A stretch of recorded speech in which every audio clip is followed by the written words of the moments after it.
اللہ تعالیٰ نے قرآن مجید فرقان حمید میں ارشاد فرمایا کہ لقد کان لکم فی رسول اللہ اسوۃ حسنہ، فرمایا بے شک تمہارے لیے رسول کریم علیہ السلام کی زندگی میں بہترین نمونہ ہے، بہترین نمونہ ہے تمہارے لیے حضور کی حیات نور میں۔ کچھ چیزیں ایسی ہوتی ہیں جو جہتوں کی، سمتوں کی، وقتوں کی پابند ہوتی ہیں، اور دنیا کے اندر کچھ چیزیں ایسی ہیں جو کسی جہت کی، کسی سمت کی، کسی وقت کی، کسی موسم کی پابند نہیں۔ ان میں سے دنیاوی لحاظ سے بھی کچھ چیزیں آپ کو میسر آئیں گی، لیکن کائنات میں جو چیز سب سے زیادہ عالمگیر ہے، سب سے زیادہ وسعت رکھنے والی ہے، سب سے زیادہ طاقت رکھنے والی ہے، وہ چیز ہے رسول اللہ کی سیرت مبارکہ۔ یہ کسی چیز کی پابند نہیں، حضور کی سیرت عالمگیر ہے، اتنی عالمگیر ہے کہ اس کے اندر دنیا بھر کے مسائل سمیٹے جا سکتے ہیں۔ حضور سید عالم صلی اللہ تعالیٰ علیہ وسلم نے ہمیں جو سیرت مبارکہ عطا کی ہے نا، وہ مکمل ہے، وہ جامع ہے، وہ عالمگیر ہے۔ وہ کسی ایک ہستی کے یا ایک بڑی شخصیت کے اقوال نہیں ہیں، بلکہ جو حضور کی سیرت مبارکہ ہے نا، وہ امام الانبیاء کی سیرت مبارکہ ہے۔ تمام انبیاء کرام کے جو کمالات ہیں اللہ تعالیٰ نے نبی کریم علیہ السلام کے اندر جمع فرما دیے۔ حضور کی سیرت اس کی جامع ہے، اور اس کی جامع کیفیت میں وہ سیرت ہمارے پاس پوری طرح محفوظ ہے۔ حضرت عیسیٰ علیہ السلام اللہ کے بڑے عزتوں، شانوں، بلندیوں والے پیغمبر ہیں، پر انہوں نے تو نکاح ہی نہیں فرمایا۔ تو جو آدمی چاہے گا کہ میں نے شادی کرنی ہے اور مجھے سیرت چاہیے، تو وہ کہاں سے لے گا؟ جناب عیسیٰ علیہ السلام نے تو نکاح نہیں فرمایا۔ حضرت عیسیٰ علیہ السلام کی حیات مبارکہ میں نرمی ہی نرمی ہے، درگزر ہی درگزر ہے۔ اور ایک حیات مبارکہ ہے حضرت موسیٰ کلیم اللہ کی، جس میں جلال ہی جلال ہے، جس میں جلال ہی جلال ہے۔ اس چیز کو بھی بعض لوگ سمجھنا چاہیے کہ ہر جہت کی خوبصورتی کی، ہر پھول کی اپنی اپنی خوشبو ہوتی ہے، اور سارے پھول ملیں تو پھر گلدستہ بنتا ہے۔ تو اس لیے حضرت موسیٰ علیہ السلام کی حیات مبارکہ میں جلال ہی جلال ہے، لیکن رسول کریم صلی اللہ علیہ وسلم کی حیات نور آپ دیکھیں گے تو حضور نے تلوار اٹھائی میدان میں، حالات کچھ اور طرح کے تھے، تو جناب ابو سفیان رضی اللہ تعالیٰ عنہ کہتے ہیں میں نے کہا حضور تھوڑا سا پیچھے ہٹا جائے، معاملات کو دیکھا جائے۔ فرمایا نہیں بھائی، میں نبی ہوں، بات یہ بھی سچی ہے، اور میں عبد المطلب کا پوتا ہوں، بات یہ بھی سچی ہے۔ اب پیچھے نہیں ہٹنا، اب آگے چلنا۔ ایک معاملہ یہاں ہے، اور ایک معاملہ مقام حدیبیہ پہ ہے۔ حضور نے خود فرمایا کہ ہم عمرہ کے لیے جا رہے ہیں، لیکن جب وہاں حالات کا رخ کچھ اور دیکھا، اور حضرت عمر جیسے لوگ کھڑے ہو کے کہہ رہے تھے کہ یا رسول اللہ ہم کیوں دب کے صلح کریں، آپ بھی سچے، قرآن بھی سچا، اسلام بھی سچا، تو نبی کریم علیہ السلام نے فرمایا عمر میں اللہ کا رسول ہوں، میں مرضی سے نہیں بولتا، میں وہی کہتا ہوں جس کا میرا رب مجھے حکم ارشاد فرماتا ہے۔ تم اس کو دبی ہوئی صلح نہ سمجھو، تم اسے فتح مبین ہی سمجھو۔ تو پھر وہ فتح مبین کی صورت میں سامنے آئی وہ چیز، اور وہی صلح حدیبیہ جس پر بہت سارے لوگ کلام کر رہے تھے، وہی فتح مکہ کا سبب بن گئی، وہی دروازہ کھلا بعد میں فتح مکہ کا۔ تو نبی پاک علیہ السلام کی سیرت میں آپ کو ہر چیز میسر آئے گی، لیکن کچھ چیزیں زیادہ نمایاں ہیں، ان میں آپ کو زیادہ وضاحت اور زیادہ دلالت میسر آتی ہے۔ ان میں سے آپ دیکھیں حضور علیہ السلام مالک و مختار ہیں اللہ کے خزانوں کے باذن اللہ تعالی۔ حضور سید الانبیاء ہیں، سید الرسول ہیں، اللہ نے اپنے محبوب کو غیب کے خزانوں کی کنجیاں دی ہیں۔ سرور کائنات امام الانبیاء ہیں۔ حضور علیہ السلام کو اللہ تبارک و تعالیٰ نے بے پناہ عظمتیں دیں، صبح قیامت لواء الحمد کا جھنڈا اللہ دے گا۔ لیکن میرے بھائی، سب سے پہلے بلا حضور کی کون سی صفت دنیا کے سامنے آئی؟ سب سے پہلے جس نام سے لوگوں نے نبی پاک کو جانا وہ کہ حضور کا صادق اور امین ہونا، کہ حضور سچے بڑے ہیں۔ نبی پاک صلی اللہ علیہ وسلم ان کی زبان نور سے کبھی کوئی کلمہ ایسا جو خلاف واقعہ ہو نکلا؟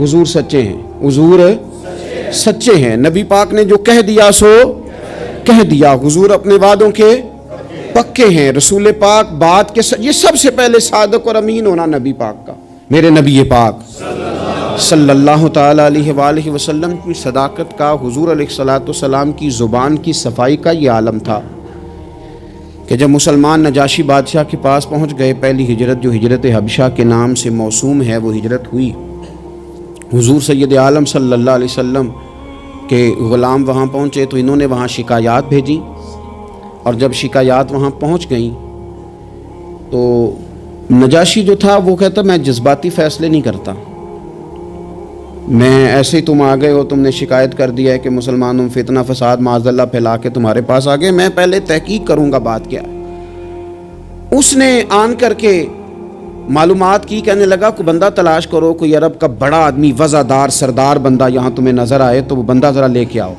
اس سے میں نے کلام کرنا ہے، کوئی وزادار آدمی۔ ابو سفیان ابھی مسلمان نہیں ہوئے تھے، حضور کے چچا وہ ان دنوں حبشہ گئے ہوئے تھے تجارت کی غرض سے، لوگ انہیں پکڑ کے نجاشی کے پاس لے آئے تو نجاشی نے سوالات کیے بہت سارے۔ دو چیزیں ہوتی ہیں، ایک بندہ جب کسی کی حمایت میں ہوتا ہے تو پھر بھی سوچ سمجھ سے آری ہوتا ہے، کیوں؟ اس لیے کہ نبی پاک صلی اللہ علیہ وسلم نے فرمایا محبت آدمی کو اندھا بہرا گونگا کر دیتی ہے، اس وقت بھی وہ آری ہوتا ہے، اور جب کسی کی مخالفت میں ہوتا ہے تو اس وقت بھی سوچ سمجھ سے آری ہوتا ہے، اس وقت بھی اسے صحیح بات بھی غلط محسوس ہو رہی ہوتی۔ اب یہ مخالفت میں تھے تو کہتے ہیں حضور سید عالم علیہ السلام کے بارے میں جب سوالات پوچھے گئے، سوالات کیے گئے، اور ابو سفیان کہتے ہیں میں چونکہ مخالف تھا تو میں نے اسی انداز میں ایک کہانی رٹی رٹائی انہوں نے یاد کی ہوئی تھی، وہ رٹی رٹائی کہانی ہر جگہ یہ سنایا کرتے تھے، دیکھو جی جس پہ ہمارا ابا تھا، جس مذہب پہ، اس کو وہ کہتے ہیں گمراہ تھا، وہ جی ہمارے دادا کو کہتے ہیں وہ گمراہ تھا، وہ جی ہمارے نانا کو کہتے ہیں بت پرست تھا تو گمراہ تھا، وہ جی انہوں نے ایک بھائی مسلمان کر لیا ہے دوسرا کافر ہے، گھروں میں لڑائی پیدا کر دی، یہ رٹی رٹائی کہانیاں۔ پھر وہ کہتے تھے دیکھو جی معاذ اللہ جادوگر ہیں، کچھ پڑھ کے پھونکتے ہیں، وہ جی شاعر ہیں، بات ایسی سناتے ہیں کہ اپنے قبضے میں لے لیتے ہیں، یہ ساری کہانی انہوں نے یاد کی تھی۔ ابو سفیان کہتے ہیں میں نے وہاں ساری سنائی۔ اب نجاشی نے بھی سوالات پوچھے، کہنے لگے ان کے ماننے والے امیر ہیں کہ غریب ہیں؟ میں نے کہا ماڑے ماڑے لوگ۔ کہنے لگے نبیوں پر پہلے ایمان ہی غریب لوگ لایا کرتے ہیں۔ کہنے لگے اس نے بڑے سوالات کیے، بڑے میں نے جواب دیے، آخر میں اس نے ایک سوال پوچھا۔ ابو سفیان کہتے ہیں میں باہر سے نہیں گیا تھا، میں چچا تھا، مجھ سے پوچھا، کہنے لگے کیا کبھی اس محبوب نے جھوٹ بھی بولا ہے؟ کیا کبھی جھوٹ بھی بولا ہے؟ کبھی؟ تو ابو سفیان کہتے ہیں کہ ایک منٹ کے لیے چونکہ مخالف تھا میرے دل میں خیال آیا کہہ نہ دوں بولا ہے معاذ اللہ، نقل کفر نہ باشد۔ کہتے ہیں پھر میں نے سوچا کہ ایک تو یہ عرب کی وزاداری کے خلاف ہے کہ میں غلط بات کروں، اور دوسرا یہ کہ میں انہیں جادوگر کہوں تو شاید کوئی اس پر سوچے، شاعر کہوں تو شاید کوئی توجہ کرے، پر مدینے والے محبوب نے جھوٹ بولا ہے یہ تو مانے گا ہی کوئی نہیں، یہ کیسے ہو سکتا ہے؟ یہ تو صادق اور امین ہونا تو ان کا آفتاب سے زیادہ روشن، کون اس بات کو تسلیم کرے گا؟ کون مانے گا؟ کوئی نہیں مانے گا۔ اللہ اکبر، کون تسلیم کرے گا؟ ابو سفیان کہتے اس نے پھر پوچھا بتاتے کیوں نہیں، چپ کیوں کر گئے ہو، کیا کبھی انہوں نے جھوٹ بھی بولا ہے؟ اللہ اکبر۔ تو ابو سفیان کہتے ہیں میں بول پڑا، میں نے کہا کہ وہ میرے بھتیجے ہیں، میں نے انہیں ماں کی گود میں بھی دیکھا، دادا کے کندھوں پہ بھی دیکھا، چچا کے گھر میں بھی دیکھا، ختیجہ کا دولہا بنے بھی دیکھا، میں نے اس حبیب کو جگہ جگہ دیکھا، اور میری آنکھوں کے سامنے ان کی کان پٹیوں پہ مقدس سفید بال آئے، میں نے بڑا کچھ دیکھا، اور میں نے اس حبیب کو کبھی جھوٹ بولتے نہیں دیکھا، کبھی یہ لفظ زبان سے نکلے ہی نہیں، کبھی یہ بات کہی نہیں، کبھی جھوٹ بولا ہی نہیں، سوال ہی نہیں پیدا ہوتا۔ تو کہتے سناٹا چھا گیا میری بات پر مجمع میں۔ نجاشی نے کندھے کے اوپر رومال رکھا، اٹھ دیا۔ میں نے کہا بادشاہ رزلٹ تو اناؤسکار، تو نے سوال پوچھا میں نے جواب دیا، اب جا رہا ہے؟ کہنے لگا رزلٹ کیا دینا ہے، رزلٹ تو نکل آیا ہے، جس نے کبھی بندوں سے جھوٹ نہیں بولا وہ یہ جھوٹ کیوں بولے گا کہ میں اللہ کا رسول بن کے آیا ہوں؟ یہ والا جھوٹ کیوں؟ اسیر دشمن کی چاہ میں بھی، مخالفوں کی نگاہ میں بھی وہ امین ہے، صادق ہے، معتبر ہے، میرا پیغمبر عظیم تر ہے، میرا پیغمبر عظیم تر ہے، میرا پیغمبر عظیم تر۔ لگے جو مزدور شاہ ایسا، نہ دھن نہ دولت سربراہ ایسا، دیکھو عرش نشیں کا زمیں پہ گھر ہے، میرا پیغمبر عظیم تر ہے۔ عرش نشیں کا زمین پہ گھر ہے، میرا پیغمبر عظیم تر ہے۔ میرے عزیز، رسول پاک علیہ السلام کا سچا ہونا، دیانتدار ہونا، یعنی مخالف بھی جس بات کو کہے کہ ہاں یہ بات ٹھیک ہے، کہ ان کی زبان سے کبھی بات غلط نہیں نکلی، لیکن دروغ گوئی، جھوٹ، اور دنیا کے سامنے جھوٹ، اور قومی معاملات میں جھوٹ، اور جتنا دل کرے کھول کے جھوٹ، یہ رویے جب قوموں کے ہو جائیں، میرے عزیز، ایک حضور سید عالم صلی اللہ علیہ وسلم کی صداقتیں، اور پھر میں ایک مقام پہ پہلے بھی میں نے عرض کیا تھا، پھر کہتا ہوں، حضور سید عالم صلی اللہ تعالیٰ علیہ وسلم نے فرمایا تھا یہ جو جھوٹ ہوتا ہے یہ شک پیدا کرتا ہے، اور یہ سچ جو ہوتا ہے یہ اطمینان پیدا کرتا ہے۔ آپ زندگی میں تھوڑے وعدے کر لیں، تھوڑی باتیں کر لیں، پر جتنی کریں، میں عوام سے بھی کہتا ہوں، بیوی نہیں اعتبار کر رہی ہوتی، وہ کہتے ہیں تو جھوٹ ہی بڑے بولتا ہے۔ ایک دوست مجھ سے کہنے لگے کہ آپ اماں سے کہہ دیں کہ میں اس دفعہ عمرے پہ ضرور بھیجوں گا، وہ آپ کی بات مان جائے گی۔ میں نے کہا اماں ابا کو راضی کرنے میں 7-8 منٹ لگ جاتے ہیں، پر اماں تو 1.5-2 منٹ میں راضی ہو جاتی، تو آپ کی اماں نہیں راضی ہو رہی۔ کہنے لگے پہلے کئی دفعہ کہہ چکا ہوں نا عمرے پہ بھیجوں گا، تو بھیج نہیں سکا، تو لہٰذا وہ اب کہتی ہے تو جھوٹ بولتا ہے، تو نے کوئی نہیں بھیجنا، تو فراڈ کرتا ہے۔ ہمارے ہاں مسئلہ مال و دولت کا نہیں، عدم اعتماد کا ہے، اور جب عدم اعتماد اس حد تک پہنچ جائے کہ مائیں بھی اعتبار کرنا چھوڑ جائیں، تو وہ قومیں کیا کردار ادا کریں گی، اور کیا وہ سوسائٹی میں خیر تقسیم کریں گی؟ تو سچی بات، نبی پاک علیہ السلام نے فرمایا بندہ جھوٹ بولتا ہے، اور اتنے جھوٹ بولتا ہے کہ وہ رب کی بارگاہ میں جھوٹا لکھ دیا جاتا ہے، اور پھر اس کے لیے جہنم کا فیصلہ ہو جاتا ہے۔ اور کچھ بندے سچ کی کوشش کرتے ہیں، اتنی کوشش کرتے ہیں کہ اللہ کی بارگاہ میں سچے لکھ دیے جاتے ہیں، اللہ کے حضور وہ سچے لکھ دیے جاتے ہیں، اور فرمایا یہ سچ ہی انہیں جنت میں لے جائے گا۔ دوسری بات جو حضور کی سیرت مبارکہ میں ہمیں بہت زیادہ نظر آتی ہے، وہ ہے عہد کی پابندی، وعدوں کی پابندی۔ جو کہہ لیا سو کہہ لیا۔ جب آپ کوئی عہد کر لیتے ہیں نا، معاہدہ کر لیتے ہیں، پہلے تو اس بات کو اچھی طرح سمجھ لیں کہ حضور نے ایک جملے میں ساری حقیقت بیان کر دی، فرمایا لا دین لمن لا عہد لہ، جو وعدے کا پابند نہیں اس کا کوئی دین ہی نہیں، بات ہی ختم کر دی۔ آگے تو آپ تب بڑھیں گے نا جب بنیاد ہی ہوگی، اور جب دین ہی کوئی نہیں، بنیاد ہی کوئی نہیں، تو پھر بات آگے کیسے بڑھے، اس سے اگلا آپ فصل کیسے بوئیں گے؟ عزیز دوست، میری بات پر آپ توجہ کریں گے، نبی پاک صلی اللہ علیہ وسلم نے جب عہد کیے تو پھر حضور نے ان عہد کی پابندی کی، اور اس طرح کے بعض اوقات عقل انسانی کھڑی ہو جاتی ہے کہ اس طرح بھی وعدے کی پابندی ہوتی ہے، یعنی بندہ چکرا جاتا ہے کہ یوں بھی ہوتا ہے۔ آپ غور کریں نا، ایک صحابی کہتے ہیں میں نے اعلان نبوت سے پہلے حضور سے کچھ چیز خریدی، اور میں نے عرض کی حضور آپ یہاں رکے، میں پیسے لے کے آیا۔ آپ کتنا کو کسی کا انتظار کر سکتے ہیں؟ میں نے دیکھا ہے 2-4 منٹ امام صاحب لیٹ ہو جائیں تو لوگ اعتراض کرتے ہیں، کہتے ہیں یہ آتا نہیں، لہذا ہم نے بندہ بدلنا ہے، چھٹی دے دو اس کو۔ کتنا کو آخر؟ میرے عزیز، وہ شخص کہتے ہیں، صحابی فرماتے ہیں کہ میں نے نہ کوئی چیز اعلان نبوت سے پہلے خریدی، عرض کی یا رسول اللہ صلی اللہ علیہ وسلم آپ یہاں رکیں تو میں پیسے لے کے آیا۔ کہتے ہیں میں گیا اور گھر جا کے بھول گیا کہ حضور کو کھڑا کر آیا ہوں۔ 1 گھنٹہ بھولے آپ، 4 گھنٹے بھولے، 1 دن بھولے، کہتے مجھے 3 دن تک یاد ہی نہیں آیا۔ میں نے کہہ دیا آپ نے سن لیا، کبھی سوچو 3 دن انتظار کوئی آسان کام ہے؟ الانتظار اشد من القتل، اہل عرب کہتے ہیں قتل ہوتی اتنی تکلیف نہیں ہوتی جتنی انتظار کرتے ہوئے ہوتی، یہ تو موت سے سخت بات ہوتی۔ کہتے 3 دن مجھے یاد ہی نہ آیا، 3 دن کے بعد مجھے یاد آیا تو میں جلدی سے وہ پیسے تھامے اور اس جگہ پہنچا، جا کے دیکھا تو حضور وہیں کھڑے تھے جہاں میں کھڑا کر آیا۔ وہ تیری سیرت تیری صورت زمانے سے نرالی ہے، تیری ہر ایک ادا پیارے ادائے بے مثالی، حضور وہیں کھڑے تھے، وہیں جلوہ فراز تھے۔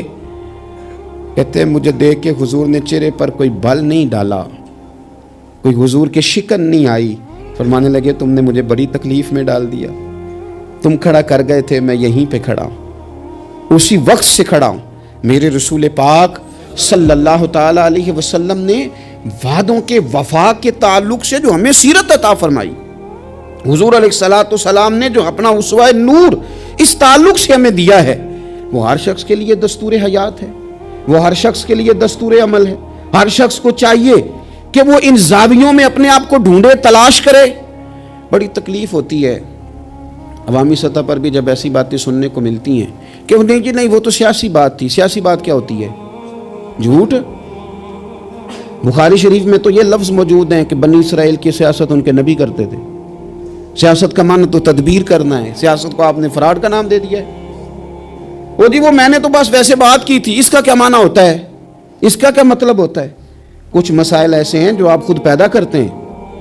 کچھ چیزیں ایسی ہیں جن کے اندر آپ خود چیزوں کو اس پیک پہ لے کے آتے ہیں. اللہ جانے آپ کے کیا مقاصد ہیں اس میں. میرے رسول پاک علیہ الصلوۃ والسلام نے عہد کی پابندی، وعدوں کی پاسداری، اس پر لوگوں کی توجہ دلائی. اور میں نے کہا کہ بعض اوقات حالات اتنے خوفناک ہوتے تھے. حدیبیہ کی صلح ہو رہی ہے اور اس صلح کے اندر ایک شرط یہ تھی کہ اگر کوئی مسلمان اپنے آقا کی مرضی کے بغیر مکہ مکرمہ سے مدینہ طیبہ آئے گا تو حضور اسے رکھیں گے نہیں. اگر کوئی شخص مدینے سے مکہ جائے گا تو مکے والے واپس نہیں کریں گے.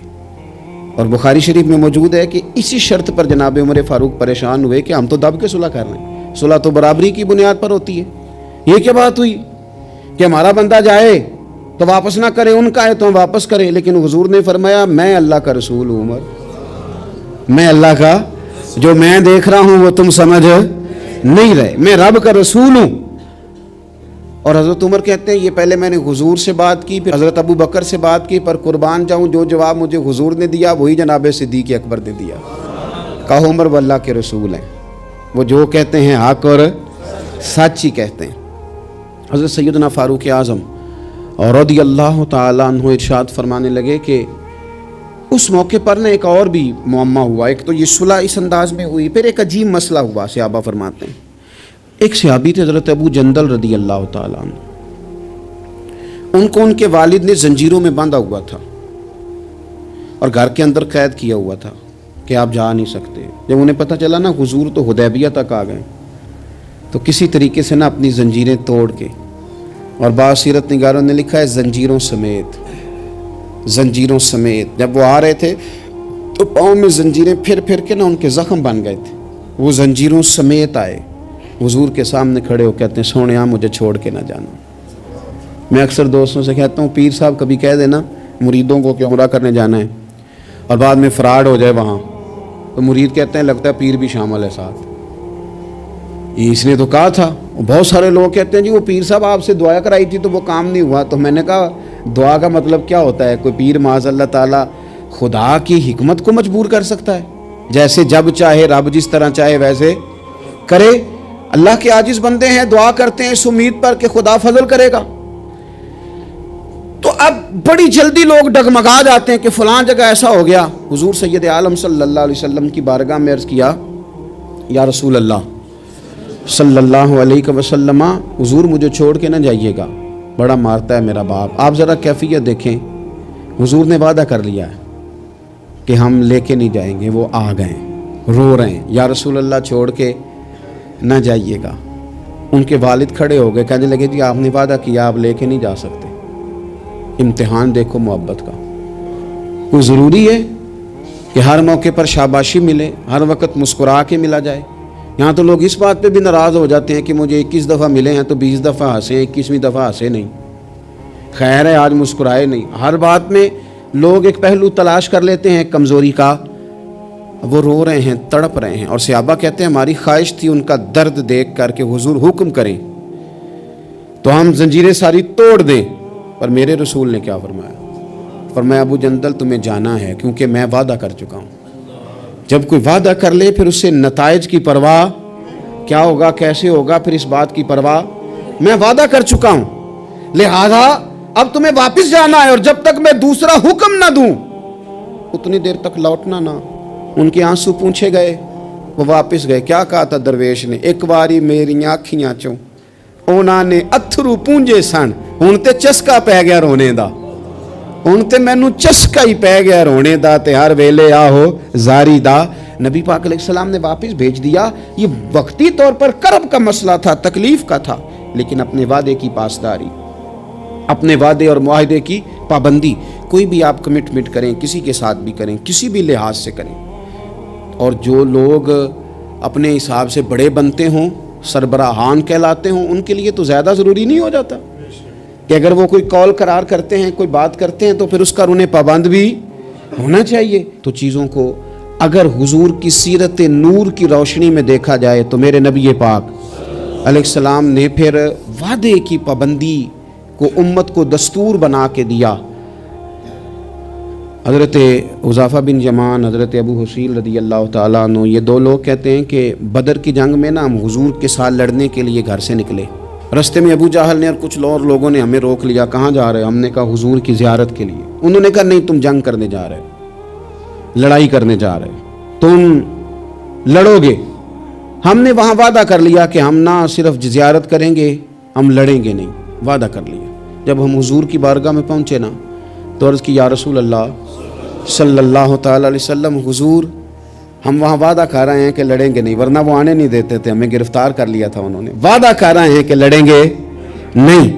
تو یا رسول اللہ صلی اللہ تعالیٰ علیہ وسلم ہمارے لیے حکم کیا ہے؟ یہ بدر کی لڑائی تھی جس میں ایک ایک آدمی کی ضرورت تھی. 1000 کا مقابلہ 313 کے ساتھ ہے.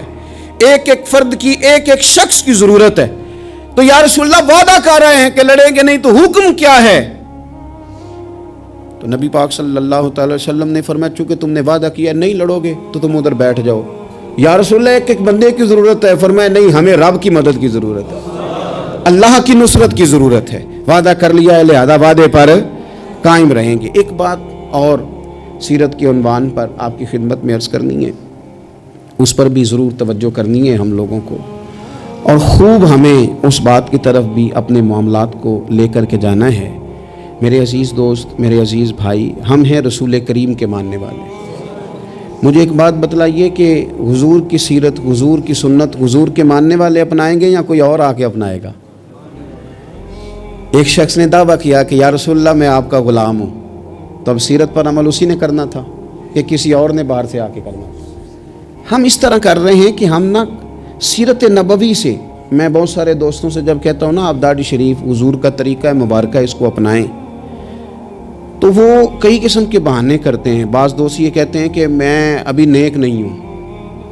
تو میں کہتا ہوں اس دنیا میں کون بندہ ہے جس نے یہ دعویٰ کر لیا ہے کہ میں اب اتنا نیک ہوں کہ کبھی گناہ نہیں کروں گا؟ کوئی ہے ایسا انبیاء کے بعد، فرشتوں کے بعد کوئی معصوم ہے امت میں؟ تو انسان کے ساتھ چیزیں رہیں گی، پر آپ آغاز تو کریں سنت شریعت سے، آپ شروع تو کریں. ہم نے کس دن سنت شریعت کا سفر کرنا ہے؟ نبی پاک صلی اللہ علیہ وسلم کے ہر فعل میں حکمت، حضور کی ہر بات میں حکمت. کیا ایک چھوٹی سی بات ہے مسواک، کوئی بڑی بات ہے؟ لیکن کتنا بڑا دور آ گیا، کتنے لوگ تبدیل ہو گئے اور کتنی چیزیں آئیں اور کتنے سال بیت گئے، لیکن اس ایک حضور کی ادا کی اہمیت ختم ہے.